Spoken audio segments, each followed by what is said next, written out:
But just when they thought their problems were over, they were rocked by another scandal, this one involving Cindy McCain. Cindy McCain says she became addicted to pain. Cindy McCain says she began taking up to 15 painkillers per day. It was a story that might otherwise have remained a private matter, but as the press reported, Cindy had gotten her drugs from the American Voluntary Medical Team, a charitable organization she founded. When you're dependent on something, you don't think rationally or think, the way you should. And obviously that's what I did. In her own defense, Cindy notes that it was the pressure of the Keating scandal, coupled with back surgery, that led to her addiction. It was just one thing after another. I became addicted to painkillers.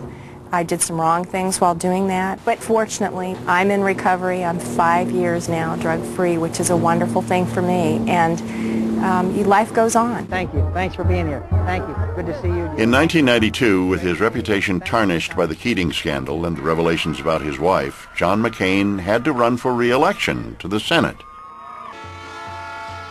Just 4 years earlier, McCain had been the golden boy of the Republican Party, but this time around he was an underdog, facing a tough fight just to save his political career.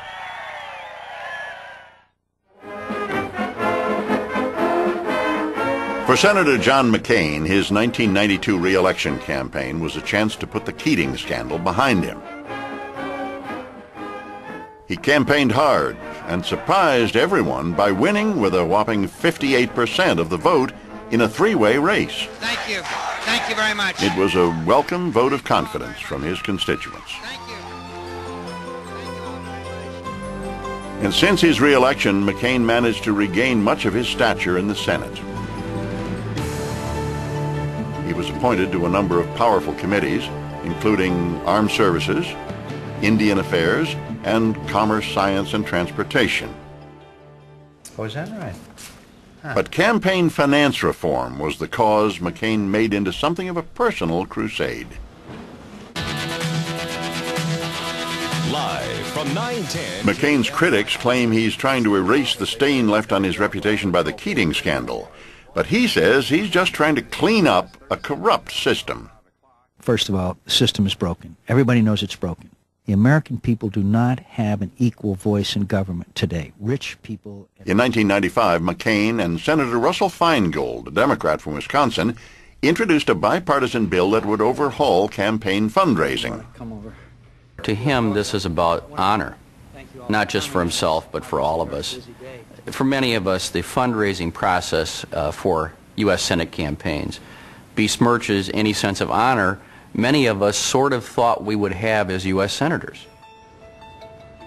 So far, the bill has met with strong opposition, particularly from members of McCain's own party. But McCain, who has spent his life challenging authority, is not likely to back down. He wants to change the system.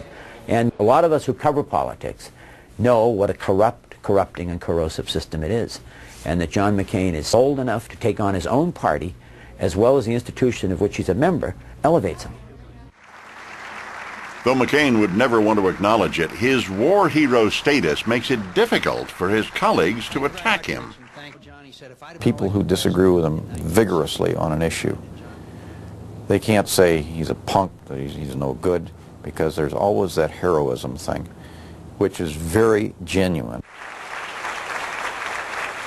The power of McCain's war hero status was evident in July 1995, when President Clinton made a move that angered many Vietnam veterans.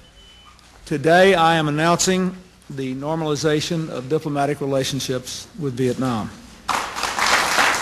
President Clinton, who did not serve in Vietnam and publicly opposed the war, could never have made such a controversial move without McCain lending his support. Most people in Congress, and both sides of the aisle, were people who artfully and skillfully avoided military service. And John McCain stands apart. He's a reminder of what they didn't do. In 1996, when Senator Bob Dole launched his campaign for president, he chose McCain to give the all-important nominating speech at the Republican convention. The two had been friends for years, and that night, McCain told the crowd a very moving story about how, during the Vietnam War, Bob Dole had worn a POW bracelet with his name inscribed on it. Bob never told me he wore my bracelet. He never sought my thanks. I have felt since learning of it that this modest, good man deserved from me a heartfelt expression of gratitude. I wish to do so now. For myself, for my comrades who came home with me to the country we love so dearly, and for the many thousands who did not, thank you, Bob. Thank you for the honor of your concern and support. We fought in different wars, but we keep the same faith. I shall always be grateful. It was the best speech of the convention. It may have been the best speech of 1996. It was straightforward, it was direct. There was a sense of Bob Dole as a person, which very rarely came through in the campaign of 1996.